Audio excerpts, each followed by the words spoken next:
It's been a long time. It's been a long, hot summer. I'm ready. So, what took you so long to get over here? Well, the last several months, I've been riding my bike in 90-degree weather, and that's just not cute. So, got myself a car. Now I'm forever in debt, and sports is starting to rev back up.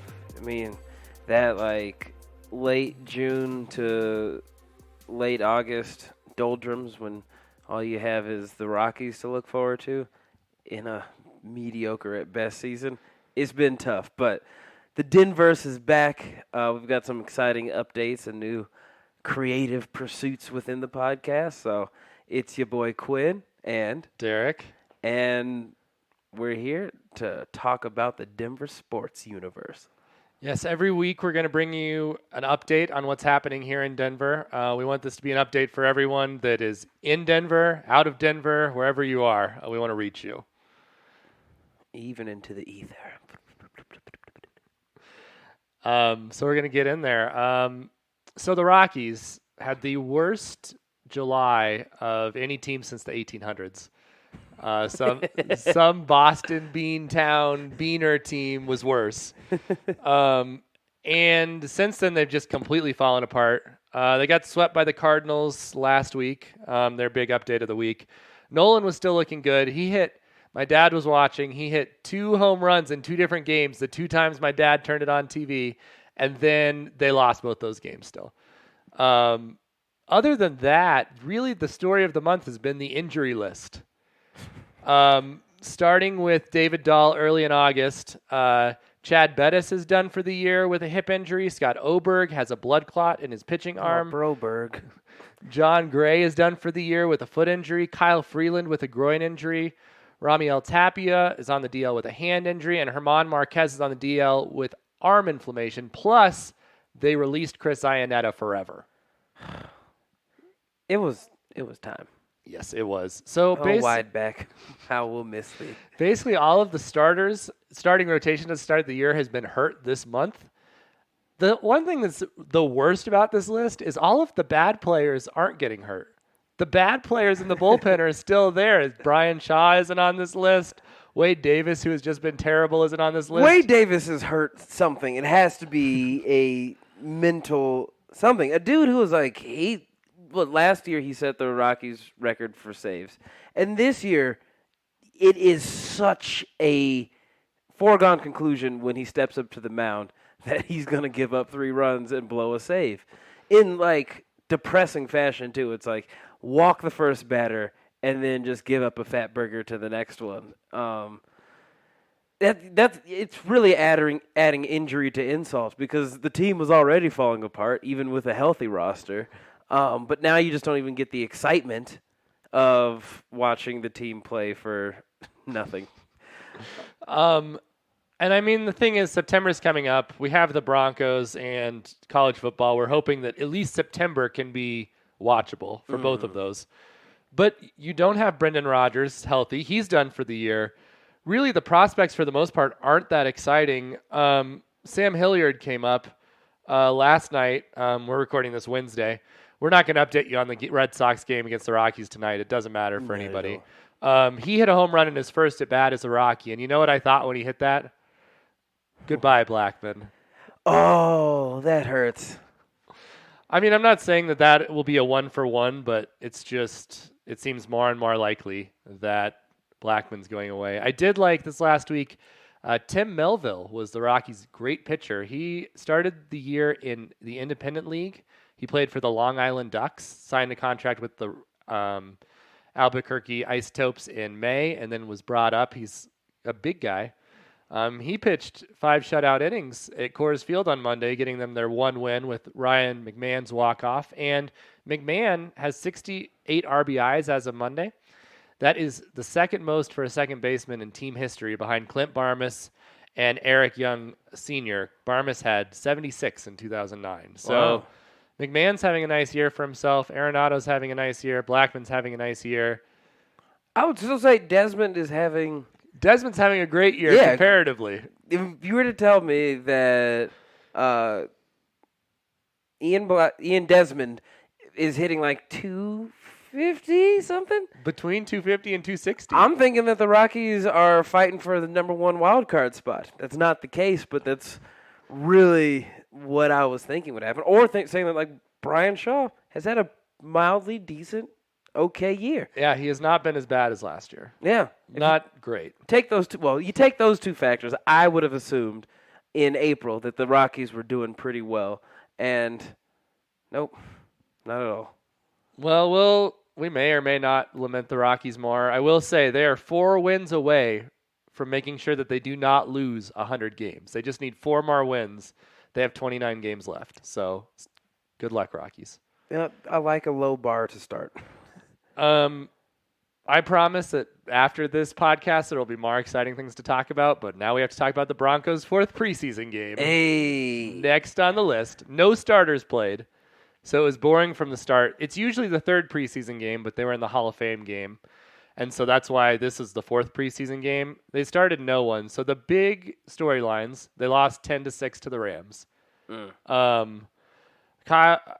Kevin Hogan and Brett Ripien are fighting for the backup job because Drew Lock is now on.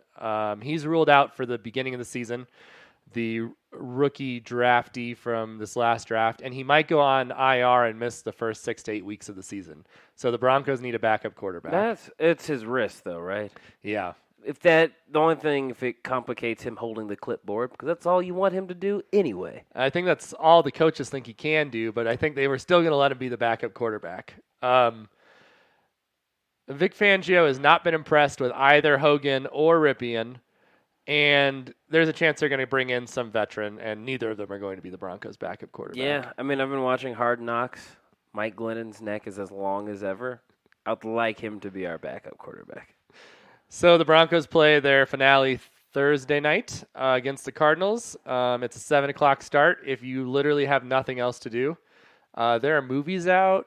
You can just go for a walk. You can take a nap. Like there's a lot of trivia in the Denver metro area. Yeah, go to Geeks Who Drink. I think Rocky Mountain Arsenal is open again after their bout with the bubonic plague.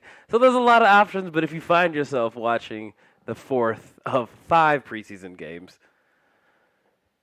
Yeah, just don't. So the other thing is the Broncos can't find anyone to catch the ball for their return teams. They currently don't have a kick returner or a punt returner. The big story for the season on special teams has been no one can catch the ball. And they still don't know who's going to be back there. I think the coaching staff has decided they're not going to use Philip Lindsay or Emmanuel Sanders. Both of them have done it in the past. I think even Booker's done it in the past.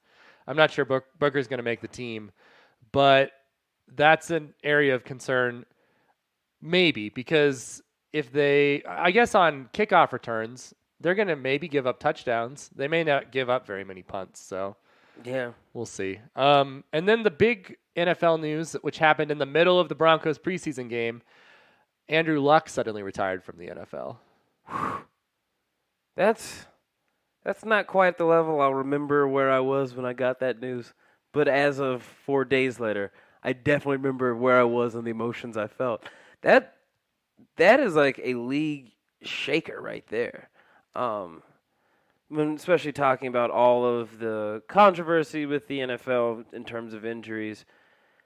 I think he is far and away the biggest player in terms of name recognition, talent to retire early. He's retiring 2 years before Barry Sanders did, and Sanders was a huge deal because he retired 1,500 yards short of the record. Yeah. So Luck went to Stanford, and my brother went to Stanford, and we went to the Fiesta Bowl. Luck's last year at Stanford. They played against Oklahoma State. They played and lost to Oklahoma State and Brandon Weeden. Weeden at the time was 27, and Luck retires at 29. Yeah, dude.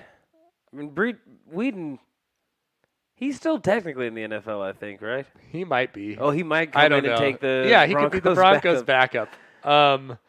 It's sad all around. I wish that Luck had been protected and hadn't had these injuries because he was a lot of fun to watch those first couple of years and last year. We've seen how bad the sports takes have been. I don't know. I don't know what sports takes have been worse in recent months than the Luck ones, just because it was so easy to see what was coming. Just, lazy millennial. Yeah, oh God. Real people have to work. You don't have to work. Like all of these things. And it's like, the Colts fans actually booing that man as he walks off the field for the last time.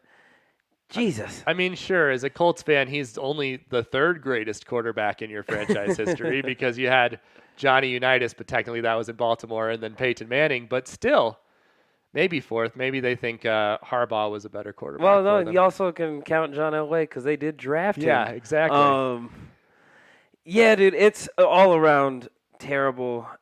But absolutely support the man in his decision because football is the most strenuous game in the world. And if you're spending like half of your career just rehabbing and you're already rich, yeah, dude, he would make an excellent spokesman for Ben Gay and maybe Arby's sandwiches. Who knows? He'll be fine, but you just have to make the choice to take care of yourself for the long term and certainly not bow to the criticism of Twitter. And even though that's so harsh, they booed that man. They booed him. I have heard two people say maybe future commissioner of the NFL, Andrew Luck. He has his law degree, or he's going to get his law degree, I think. He's like, or maybe he's in business. I don't know. I don't know what he does, but he went to Stanford. Yeah. He's actually smart, and he went to Stanford, which sometimes you're like, you went to Stanford because you played football. But I think he's a legitimately smart guy. Yeah. Smart, like hedge fund manager, maybe senator. Yeah. Who knows? He's got a lot of options ahead of him. So it'll be interesting to see what happens. I think the other thing about this is the Broncos put Tim Tebow into the game as their starting quarterback in 2011 just so they could draft Andrew Luck, and it didn't work out. The Broncos dodged a bullet in a lot of ways because they ended up getting Peyton Manning because of that. And I think the Broncos would have protected him better. Like, they would have actually gone out and got an offensive lineman, but Elway's been terrible at putting a line together, so maybe it would have been the same result. Oh, yeah, dude. I mean, we sacrificed Trevor Siemian, and Indy sacrificed a generational player in Andrew Luck. But it just lets you know that it's super fragile, just like your expectations. And then dude, 29 years old, he could have become the new face of the NFL because quarterbacks, their shelf life is longer if they can stay protected, but that it becomes a huge if after several concussions, a shredded shoulder and kidney. It's a brutal, brutal sport, and punctuated more by all the dudes who don't get a chance to retire because they're going to get cut in the next few days, which is the worst part about the preseason for me, is that you see a dude make a play in game 2 and then he gets cut by game 4, and to disappear into the could-have-beens, the once-wases, it's humbling, man. The Broncos, I thought one of their running backs, whose name is Muhammad, played really well in that third preseason game. I don't know if he's going to make the team because I don't follow this sort of thing, but either he or Booker probably isn't going to make the team, and that's just like a hard thing. It's like a guy that played well. I mean, the football is just such a hard sport in so many ways. CU sent out an email in this last week that was a CU gold helmet. It didn't have the logo on it, being hit, like bludgeoned by like something you'd see them use it for cars. And it was supposed to show like how concussion protocol works. Like they're working, CU Denver and the University of Boulder are working together to try to develop a better helmet. But they were using a CU gold helmet. I was like, use a red helmet. Use a green helmet. Just don't use the same colors. We don't need that image to be the thing we're seeing in our newsletter. Yeah, CU's got a great business and marketing school. They should have run that by them. Like, does that communicate the message that you want? Golly, that's tough. But in football news, the Rocky Mountain Showdown, which seems like it's going to be the only highlight of the Colorado college football season. How's that going down? So right now, CU is currently 13-point favorites over CSU. They've won the last 4, I believe. They've won since 2014. So Yeah, they've won the last 4. Mike Bobo, coach of CSU, has never beaten CU, and it's been rough the last few years. Two of the games, CU won by 30 points. I left last year's early, and I never leave sporting events early. It was just such a foregone conclusion.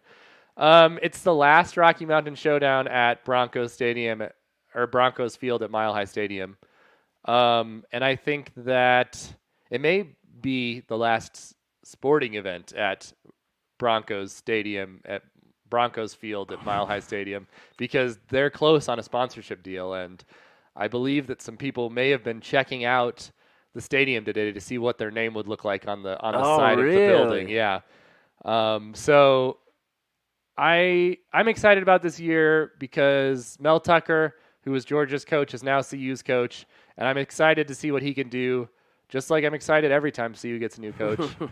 Laviska Shenault, maybe a top 10 draft pick and plays for CU, so this will be his last year.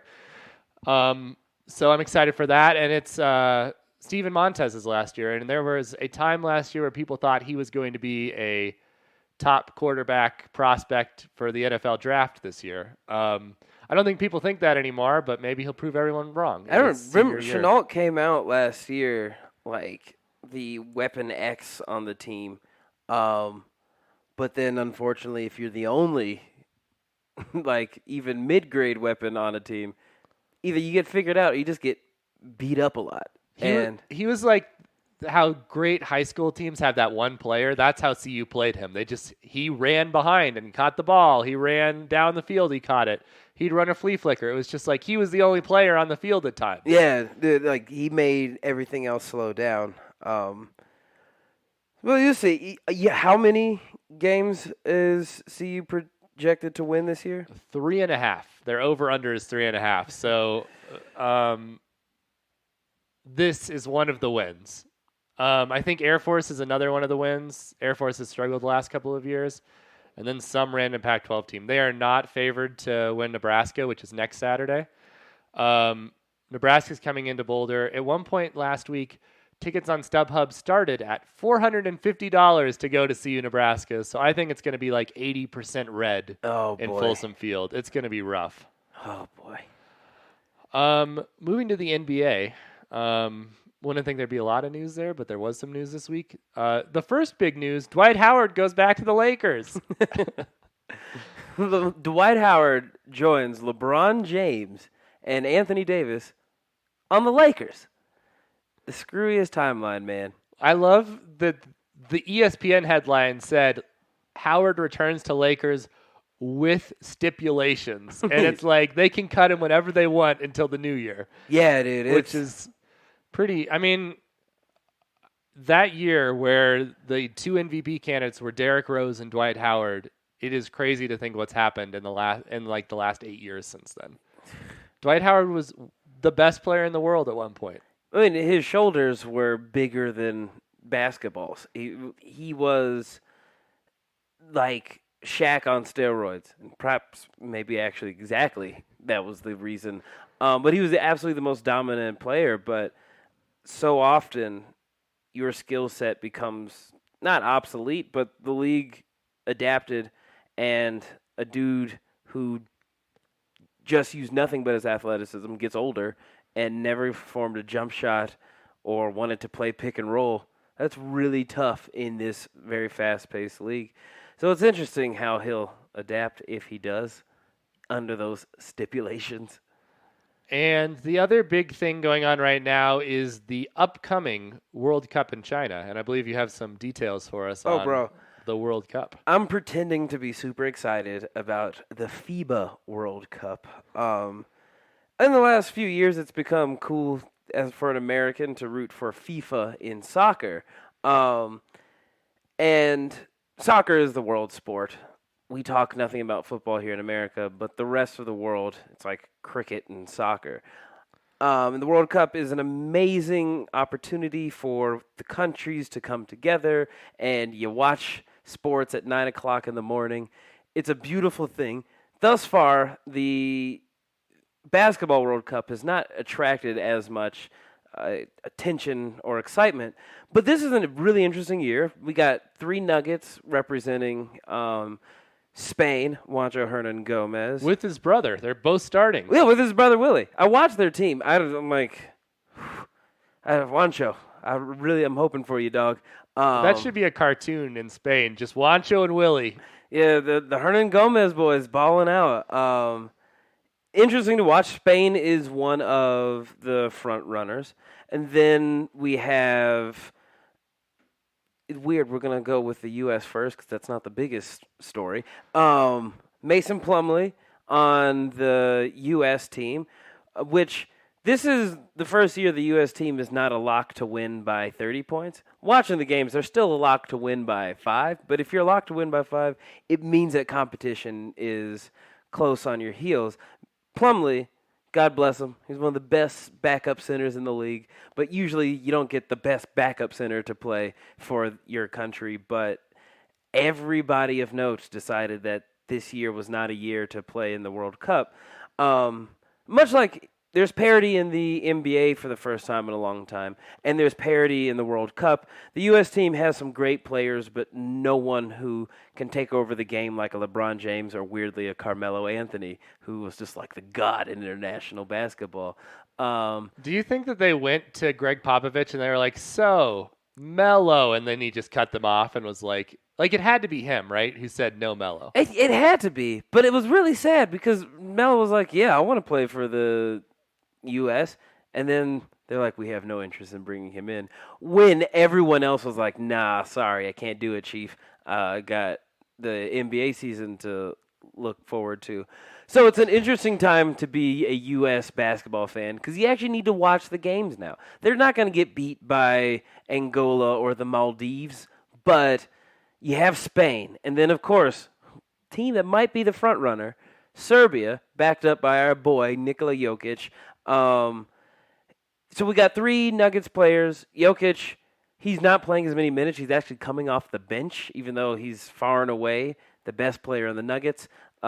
He's used sparingly, but you can see the flashes of why he's become the darling in our hearts. And I think a lot of Nuggets fans, even American Nuggets fans, are rooting for Serbia just to get him on the world stage. But it's just a really interesting time to be able to watch FIBA basketball because, one, it's always cool just to see a team like South Korea just play basketball. It's like, that's weird. But you've got the top front runners, I think, France, Spain, Serbia, the U.S. It's going to be a really competitive tournament, and that starts on Saturday, and it's the only sports on Saturday. So I think it's worthwhile to pretend that you care about international basketball for a few weeks. Do some themed parties. I watched the Women's World Cup, and we had a French brunch for the semifinals, I believe. So do that for basketball. Argentina, Croatia, weird, cool things.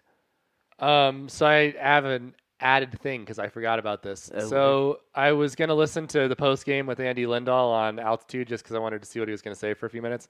I turned it on, and the Rapids were finishing their game in Salt Lake City.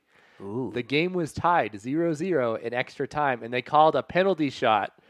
It was Salt Lake City got the penalty shot. It was up against, what's his name, the goalie? Tim Howard? Tim Howard. His last game in Salt Lake City, his big rival, they score. Everyone's going nuts on the Rapid side because they're like, that shouldn't have been a penalty. I don't even remember what it was. Salt Lake City scored again in extra time. And then that was the coach's last game. They replaced him with a full-time coach. That was the end of his career as the Rapids coach. So It's just like when you think things can't get worse, they do for the Rapids. They can get worse. I mean, I think like the big story is not FIBA, as excited as I am for it. The big story is things can get worse. Derek, what the hell is happening in contract negotiations between Altitude and our cable carriers? I'm really hoping that by the time you listen to this, we're going to post it on Thursday morning. This has all been resolved. You can just skip this part. But currently, Altitude TV, which hosts all the Kroenke properties, they even send their crew out to do the Rams preseason games, and they have Altitude Radio, but that's not on TV, obviously. They do not have a deal with Comcast. They do not have a deal with Dish Network, and they do not have a deal with DirecTV. So as of right now, the Nuggets and Avalanche will not be on TV locally. They will be blacked out if this isn't resolved. Basically, TV disputes are dumb for a lot of reasons. It used to be, some of you may remember this time, that cable was the only way to watch anything. And then the internet came around and people started cutting cords. Us millennials were like, we're not going to pay for cable. No, you forgot the very important 4-year period where satellite dishes were a thing, and then cable companies would just run commercials talking about how shitty satellites are. Those days are over now. Yes, and this was at the time where ESPN thought that their subscriber base was going to grow forever, so they just kept charging more and more fees. Everyone was going crazy. All the cable companies were going crazy. And now you got Roku. You've got people just watching Netflix. You have the Sling TVs. You have the Reddit streams where you can just watch whatever you want. NBA streams got cut off. But there are 1,001 Russian dudes who will set up a stream for you that you can find through. They're not dark web, but the dim web. There's a lot of options out there. FirstRowSports.uk was my red zone of college. So basically, Altitude wants a percentage of, let's say Comcast. Let's just go with Comcast. This is complicated, so I'm going to try to explain it. Let's say Comcast charges you $100 a month for cable. Altitude wants a percentage of that money to go to them. They want a higher percentage of money than these cable companies want, and so that's what this dispute is. My main thing is, and as Dish Network said, only 5% of their subscribers watch more than a full game a week, which is a lot. That's actually a lot of money. But I don't know. It's a worthwhile amount of money to, if your investment were to grow by 5%, that's pretty good. Yeah. And if you're losing 5%, that's dumb. Especially when I want to watch my Nuggets. The first time I've had cable in years. And Nuggets are highly rated in most power rankings to be at lowest 4th seed in the West. It's going to be such a great season. And now they want to mess around with stupid contracts. I hate cable. I don't watch cable. They'll offer you 500 channels. That'll be the selling point. I watch half of ESPN, the Nuggets, the Rockies, the Broncos, which is also weird because now you have to have cable to watch any TV because there's no such thing as just analog. Yeah, you can get the receiver, but it doesn't work. You have to get a separate thing. Yeah. And it's I don't know. I will say on the cable side, I would say that Altitude does a terrible job programming when there isn't a game on. If they would even just show classic Nuggets and Avalanche games, I would be watching their channel on off hours because I feel like there isn't enough of that. Totally. If you were just putting in a 2002 game, right when Carmelo came, I guess 2003 game, I would watch that. That sounds like fun. That sounds better than their paid programming they put on there. On the cable side, also, I guess this is also an argument on the cable side. Altitude could make money on commercials, but they're not doing a good job on the programming. On the Altitude side, the only reason to have cable is to watch live sports, as you were saying. Live events, live sports, and the other things you could get somewhere else if you wanted to. The Oscars. There are lots of ways to watch the Oscars. Yeah. And all of these leagues need to drop the blackouts because we should be allowed to just buy NBA TV for the season. What's it called? League Pass? League Pass. We should just be able to buy a League Pass and watch the Nuggets whenever we want. It's so stupid. It's so stupid. Because if we don't get to watch the Nuggets games on Altitude, we still can't watch the Nuggets games on NBA League Pass. And that's why I'm going to somewhere on the dim web and waiting for Vasily or whomever to create a stream for me. And then I feel like, oh, I'm breaking the law. It's wrong. Well, if you make it impossible for me to enjoy my... And the thing is, those weird Ukrainian streams are clearer and faster than League Pass. It's we're millennials. We don't have money, but we waste money. Just give me an option, just a quick app that I can press 3 buttons, not think about how much money I'm spending, and I will watch every game. I already do. I will suffer through a lot of annoyances like buffering to watch a game. Just make it easy for me, please. Well, with that, I know some of you may not be able to see Nuggets and Avs games where you are, but we appreciate you listening to the Denverse. Thank you. And shout out to the Australians who are going to have an easier time watching the Nuggets than us. Until next time, bye. Bye.